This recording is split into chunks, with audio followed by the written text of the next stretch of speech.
Thank you, Mr. Toastmaster, my fellow Toastmasters and our distinguished guests. Every day before we start our meeting, we stand, put our hand over our heart, and salute the flag. To some of us, they might mean a whole lot, and that's okay. But to me, it means everything. Today, I want to talk to you a little bit about the flag, what it means to me, and the proper efficacy of the flag. Did you know that since 1776 we had 26 modifications of the flag? Today represents our most current modification. The stars represent the 50 states. The 13 stripes represent the original 13 colonies. The colors, red symbolizes hardiness and valor, purity and innocence for white, and the blue, vigilance. So how do we display the flag? There's actually a title number 4, chapter 1, that talks about the rules and regulations of the flag. For example, we raise the flag between sunrise and sunset. It may not be up during nighttime unless the flag is lit properly. When you hoist the flag in the morning time, you do it briskly and quickly. But when you bring the flag down, it's very slowly and ceremoniously. When you see a flag up on the pole, it must be the most dominant flag. For example, if the California flag is underneath it, it may not be bigger than the U.S. flag. It has to be the same size. And the California flag is always on the top. If you have a couple of flags, for example, if you see the Santa Clara Police Department, you notice they have 3 flags. But the U.S. flag is in the center and is at the highest peak. When you see flags at a polling place, it is in the code that you must have the flags during election day. It must be there in front of the building. You must have flags at any government buildings, preferably in front of the administrative building. When you see flags at a baseball game, you may not have the pennant flag or the giant flag. They may be the world champions, but it cannot be bigger than the U.S. flag. So a lot of people may also ask, what happens if the flag touches the ground? It can never touch the ground. And if it does touch the ground, then you must find a way to dispose of it. Yes, it's true, the proper way is to burn it, but most people you can turn it into the post office, and the post office will dispose of the flag for you. The flag cannot be displayed in inclement weather. And if it's raining outside or snowing outside, unless you have a smaller flag. Most flags are called garrison flags, but there is an all-weather flag, which is a smaller flag. You can't have that if it is raining outside or snowing outside. Never, never put the flag upside down. There was a movie recently that talked about that, and they had it wrong. The only time the flag would be upside down is people are dying in dire straits. That's the only time we do that. And usually at war to signify to somebody that you're in deep trouble, that some people are dying.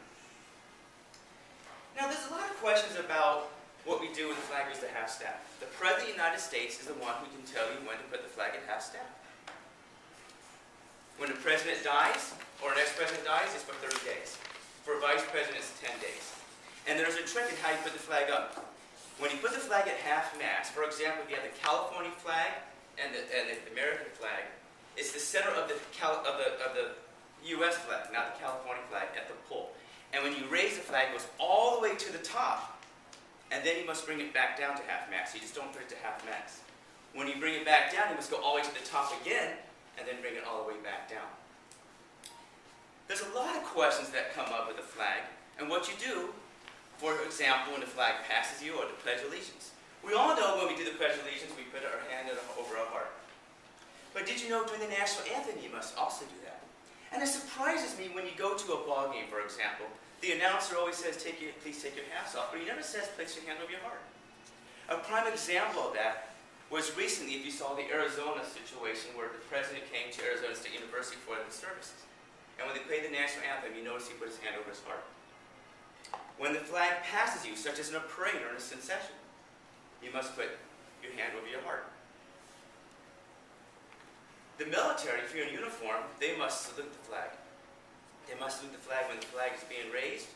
And oh, by the way, so should you, the hand over your heart, or when it's coming down. During the national anthem and during the Pledge of Allegiance, they can put the hands over their heart. That's okay. Recently they changed, Chris and I, for example, as veterans, and anybody else who is here, that veterans can salute during the national anthem, even if you're not in uniform. That is perfectly okay, and that has been changed in the last several years, which I did not know. And I recently learned in my military school. So those are just some of the things that you can do. Oh, no, by the way, during Memorial Day, I did not know this when I was studying for this. The flag's at half-mast until noon. And then you raise it back up for the rest of the day. So what does the flag mean to me? I'm very passionate about the flag. And as a person who raised his right hand to die for what that flag represents, for somebody who visited Washington, D.C., Arlington National Cemetery, see all those beautiful flags displayed on the graves. All those people that died for our rights and our freedoms. When I go by a school and I see a flag that has holes and tears in it and it's not all the way up, which is against the code, I'm the type of person to go and talk to that principal and tell him, you need to put that flag up. There's a neighbor at my house right around my neighborhood area that has a flag that's backwards. And I told him 3 times to fix it. I get so angry. But you don't have to be angry. That's okay. That's what the flag represents. You're right not to be upset. I get upset. There's a TV show, Without a Trace. Perhaps you remember that show. And they had a story about a missing Marine. And inside his apartment, when they were looking for him, the flag was turned around the wrong way. Did they do that on purpose? I mean, were you kidding me? He's a Marine. I got really upset about that. But most of all, what the flag means to me is this is the flag that was used at my father's funeral. And I get to see it every single day. And if you ever been to a military funeral when they play taps, and they hand you this flag on behalf of the President of the United States, perhaps you understand what it really means. My father was in Vietnam. He has over 200 missions, and he fought for our country, and he fought for what this flag means. You don't have to write to the producers of TV shows because you're upset at what they did. That's something I do. I have perhaps a bunch of plethora of minds of what I need to do, of what the flag represents. But this is what it means to me. God bless the United States of America, and God bless our flag.